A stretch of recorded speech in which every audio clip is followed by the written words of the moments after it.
Hey, Stolen Cousins. Thank you guys for joining me today. Um, I just want to take a moment just to, thank you guys for all the support. And if you take the time to watch the videos and leave a like, I just want you to know that I really appreciate it. I make a lot of jokes and I say support is free, and I say that you guys are my stolen family and everything, but I really mean that. Why? Because support is free, but not everybody give it, So to the 358 of you that actually, took the time to subscribe to my YouTube channel, I really appreciate you so much. And it's just a start.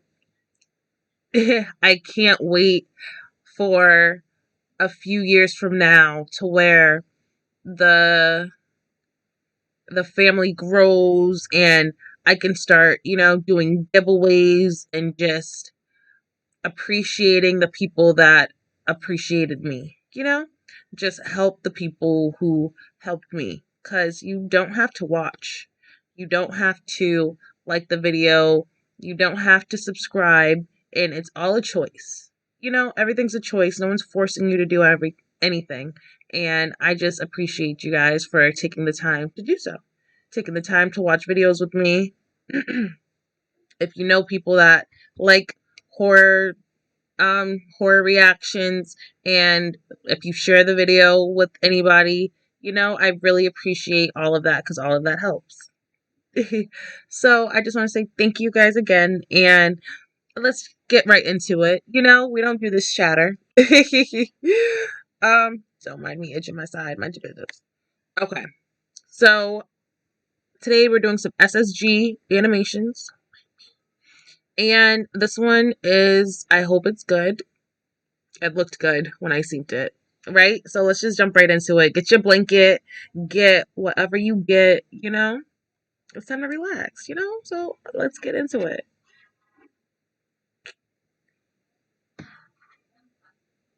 I love y'all. 2 true kidnapping horror stories, right? Right? I picked a good one. Let's get into it.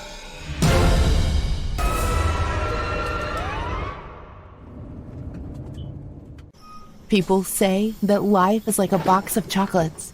You never know what you're going to get.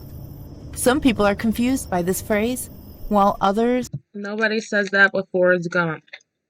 Well, his mama. So. know the definite meaning of it. What this phrase means is that life is unpredictable.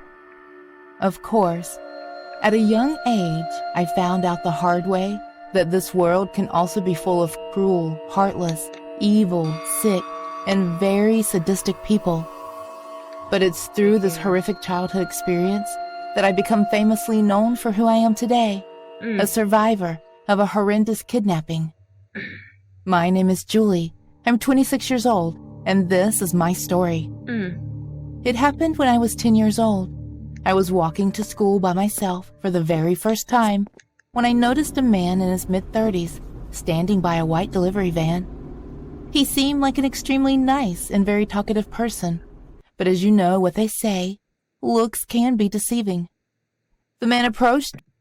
I just wanted to say, what is it? Times have changed. Like, I know I used to walk home all the time, but it's different. I don't know. I don't say it's different now, but it's like you don't really see groups of kids walking home. It's different from a group of kids to seeing 2 to 1 child walking by themselves.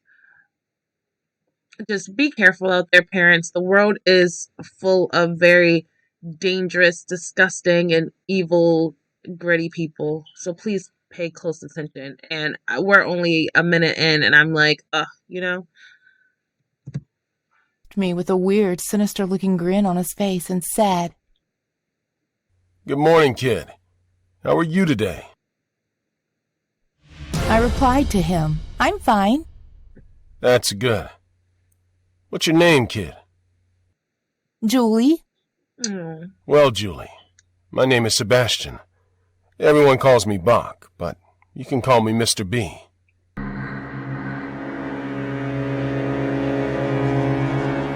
Okay, Mr. B. Where are you headed off to, Julie? I'm going to school. Really? All by yourself? Where are your parents? They're at home, getting ready to go to work. This is my first time walking to school by myself. Oh my God. First The and last same time. sinister grin dawned on the man's face once more, and he said, Say, Julie, want me to take you to school? "What?" Get in my van, Julie. I can drop you off at school. I have tons of snacks back there, too. Cakes, candies, cookies, and ice cream. This immediately got me super freaked out. I may have been 10 years old, but I had more than enough sense to not get into some random stranger's car. A little terrified, I said, "No thanks, Mr. B. I can just walk." Mr. B's face turned into a combined look of annoyance and anger. He then said, All right. See you around then, you little shit. He then started the van and drove away. I seen a post a while back, and it was like, teach your kids to use cuss words in situations like this, because and only with strangers. Obviously, people are gonna have their mixed feelings about it. Teach your kids cuss words, but hear me out. If you see a child having a fit at a park, they're throwing their arms, they're screaming, "No, help, get off me." You're just gonna think, well, probably not the help, get off me part, but they're just the screaming and kicking and stuff, You're probably just going to think, oh, that's just a upset kid leaving the park, Now, if you see a kid say, "Get the fuck off me, you're not my dad," you're gonna pay close attention and you're gonna try to go get that kid, right? So, I'll, teach your kids, as they say, sentence enhancers, just a couple, just to throw at strangers that they feel are weird, because she could have simply been like, hell no, I don't want no fucking ride from you. And everybody would have been like, oh my God, why? Because that's a 10-year-old child, Just food for thought, food for thought. I sighed in relief and then thought to myself, well, that was rude. I then brushed off the encounter and proceeded to walk to school. I don't know why, but I had the strangest feeling that it wasn't the last time I was going to see that creep. So, the entire walk to school, I kept looking behind me just to make sure he wasn't following me in his van.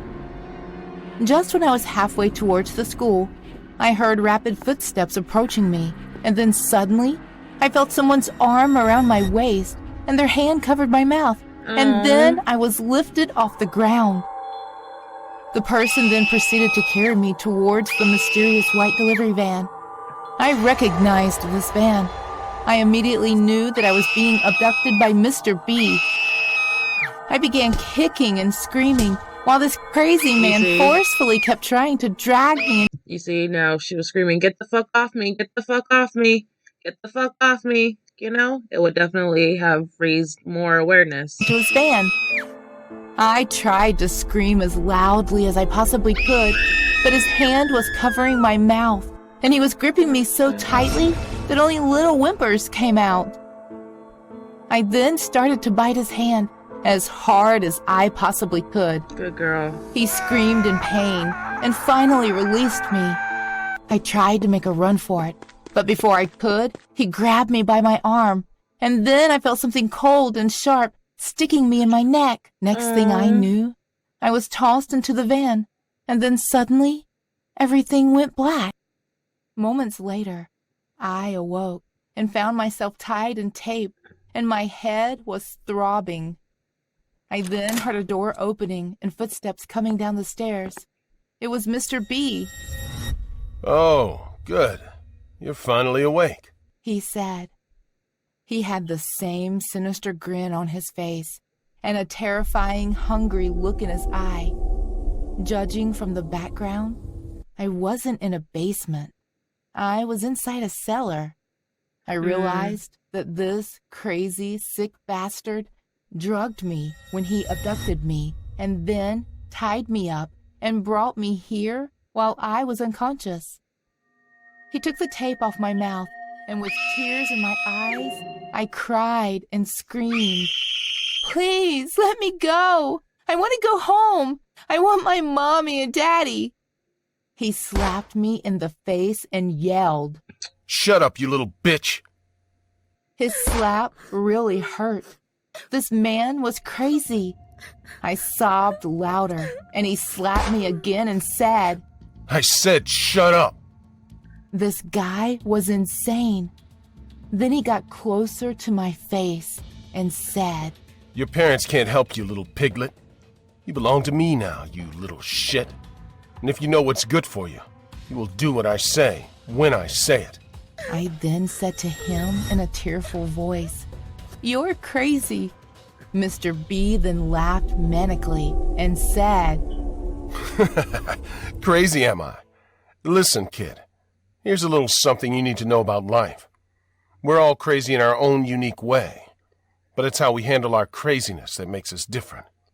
And believe me, kid, you haven't seen crazy. Not just yet. He then threatens me and said in a creepy whispering voice, If you ever try to escape or tell anyone, including the police, then I will kill you and bury you in the deepest hole I can find. And then I'll go after the rest of your family. You got that, kid? With a tearful face, I nodded my head up and down in response. He then smiled, kissed me on my forehead, and said, Sleep tight. He then walked out of the room, turned off the lights, and went back upstairs. I spent the entire night in that cold, dark cellar, all tied up, and as soon as he left, I began to cry myself to sleep. I was miserable, but little did I know that was only the beginning of my troubles, and that my nightmare was just beginning. The days that followed afterwards were hectic. Every single night, when he thought I was being bad, he would torture me, beat me, starve me, and even worse, he would come down into the cellar and he would rape me. We don't need to And see yes, he did all those things every night. And that was only during the first week. It still brings me to tears when I recall all those things to this day. And eventually, those days turned into weeks. And those weeks turned into months. And those months finally turned into years. I'm not going to lie. During my childhood, and most of every single day and every single moment I spent living with that crazy man can only be described in 2 words: pure hell. I was incredibly miserable during my childhood, and not a single day went by when I wasn't thinking about my parents and how they were feeling. Sometimes I even wondered if they were even looking for me. And every time I asked, pleaded, and begged Sebastian to take me back to my parents, he would get furious and start beating me on the spot. It was absolute torture. Sebastian always told me that he was the only parent I would ever need, and that his house and the cellar was the only home I was ever going to get. And of course, I was super devastated about it. Of course, by the time I was older, things actually got a bit better. Sebastian would even allow me to spend more free time outside the cellar, and he even had me do some work around his house to start earning my keep. And from the moment I was in my teens, he would often take me out at times, passing me off as his daughter. And there were several occasions where he would molest me, but not as much as he did when I was a child.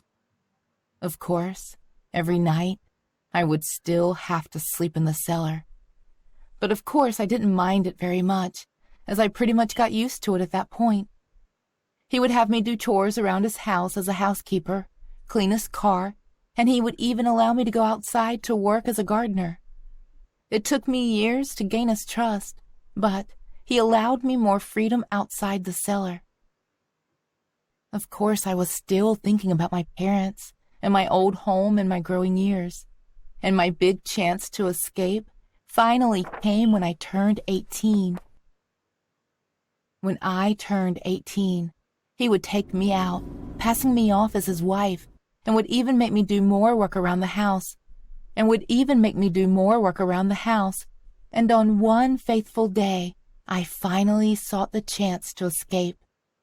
It was Wednesday, and the day went as usual. I got up, made Sebastian breakfast, and we went and did our daily rounds.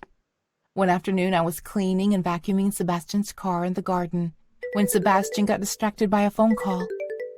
Because of the vacuum's loud noise, he walked away to take the call. I left the vacuum cleaner running and ran away, unseen by Mr. B, who completed the phone call without any sign of being disturbed or distracted. I ran for quite some distance, through neighboring gardens and a street, jumping fences. What you doing? I'm recording.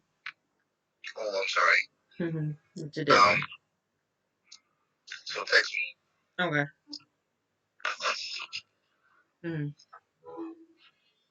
And asking passersby to call the police, Yes, but they good. paid me no attention.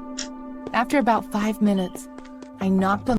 Moments like that, they say don't scream for help. Don't scream help, because a lot of times no one wants to be the hero. Well, not like no one wants to be the hero. They always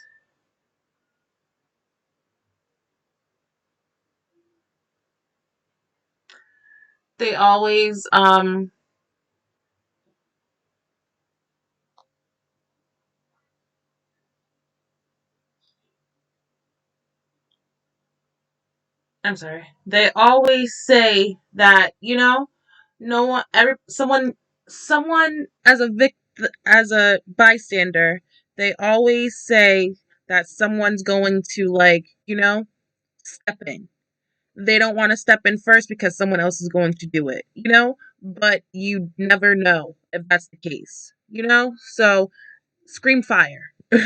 They say scream fire in a case of emergency. You're being kidnapped as an adult, as a child.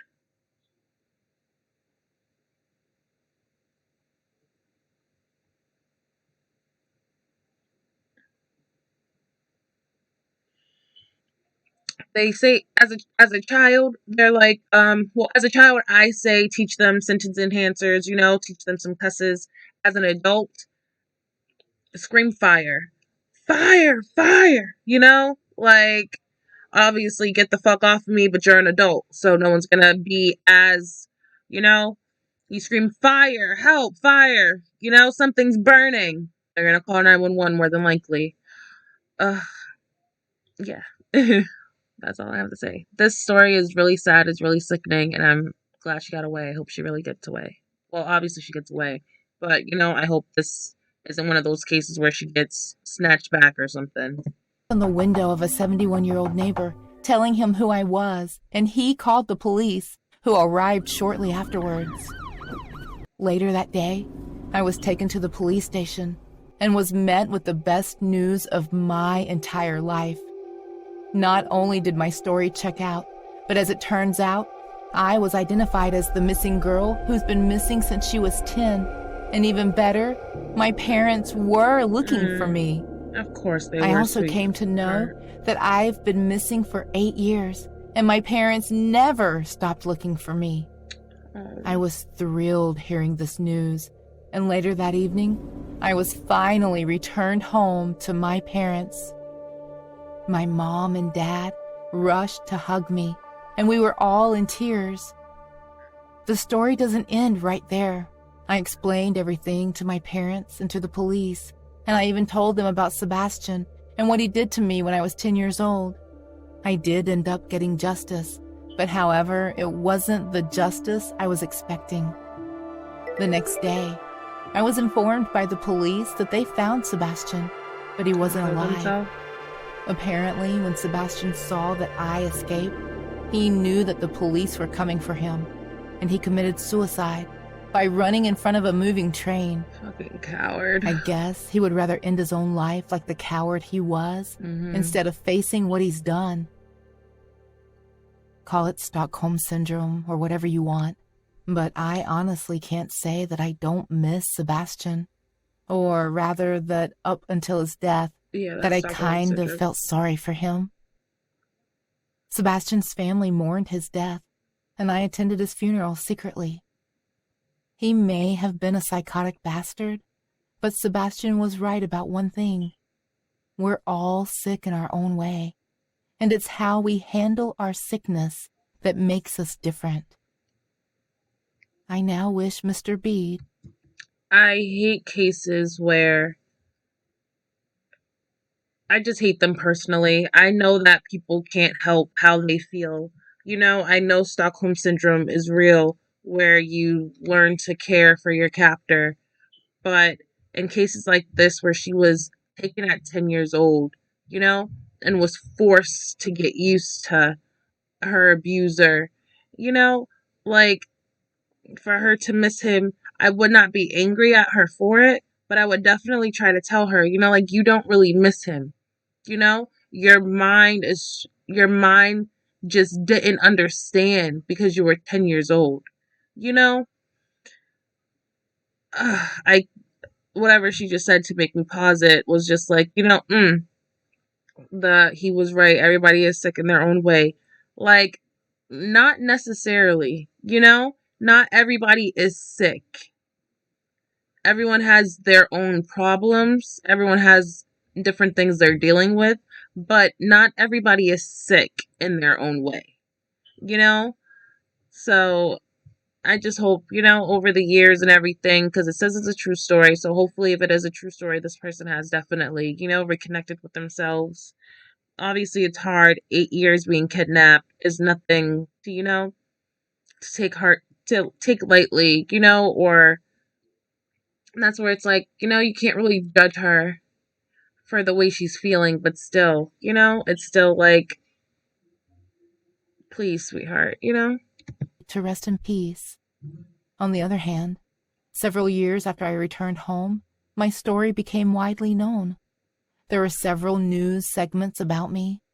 I've appeared on various talk shows, had a talk show of my own, and I even became an author, writing a book about my life and about my time in captivity. I'm also currently working on a movie about my time in captivity, and I'm often called at survivor events to tell my story.